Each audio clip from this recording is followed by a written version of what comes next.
After a protracted silence, South African President Jacob Zuma publicly has condemned a rise in attacks on foreign nationals in two major cities. But critics point out that the leadership in the Rainbow Nation, including Zuma himself, has been less than welcoming to foreign residents, and that a war of words started this conflagration. And the perpetual thorn in Zuma's side, opposition rabblerouser Julius Malema, says Zuma is to blame for the fact that South Africans increasingly see violence as the solution to their problems. "We condemn the violence in the strongest possible terms," Zuma said. "The attacks violate all the values that South Africa embodies, especially the respect for human life, human rights, human dignity, and Ubuntu. Our country stands firmly against all intolerances such as racism, xenophobia, homophobia, and sexism." Strong words from President Jacob Zuma before a nation in the throes of violence against African immigrants.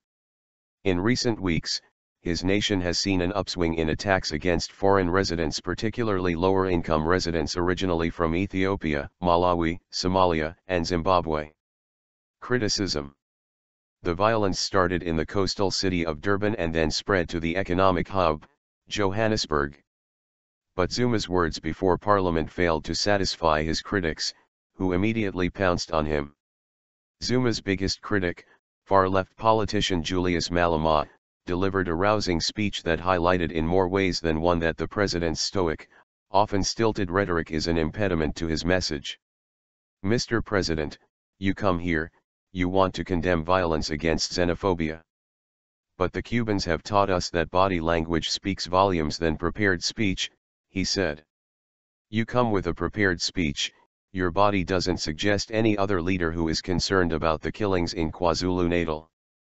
But when you were defending the spending in Gandla, your body language was very stronger than when you were condemning the violence, activities in the country. Fellow South Africans, we need each other, let us not kill each other. There is no country in Africa that can survive in isolation." Fanning the flames. After all, it was a speech that may have sparked this latest round of xenophobic attacks. In late March, the king of the Zulu people, Goodwill Zwelithini, delivered a speech that many construed as being derisive of foreign residents. Zuma's son later publicly supported and added to the king's sentiments, adding fuel to the fire.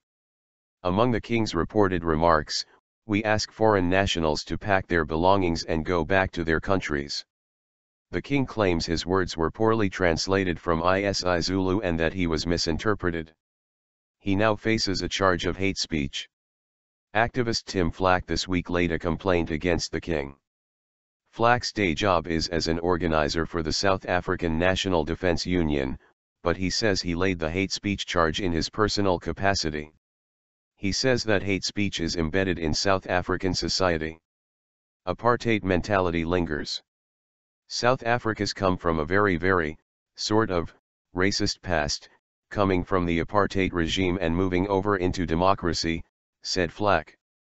People have still got wounds from all those years back, and now those guys that were young then have now had children, it's sort of carrying on.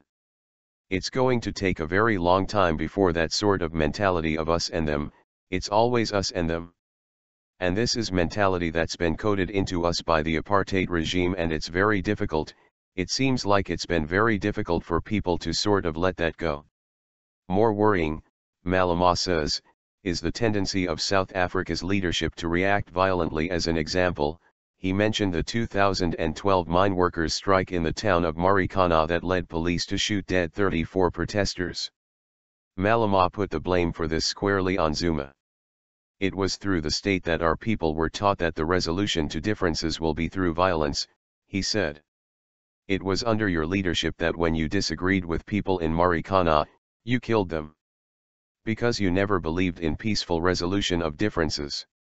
Rainbow Nation at risk? This is not the South Africa that many people hoped for in 1994, when the nation ended its racist regime and dubbed itself the inclusive Rainbow Nation. And it's not the nation that so many immigrants from Africa and beyond flocked to in search of a new life and better opportunities. This, in the words of former President Nelson Mandela, is what that nation was about. Let be justice for all. Let there be peace for all. The sun shall never set on so glorious a human achievement. Let freedom reign. I thank you, Mandela said.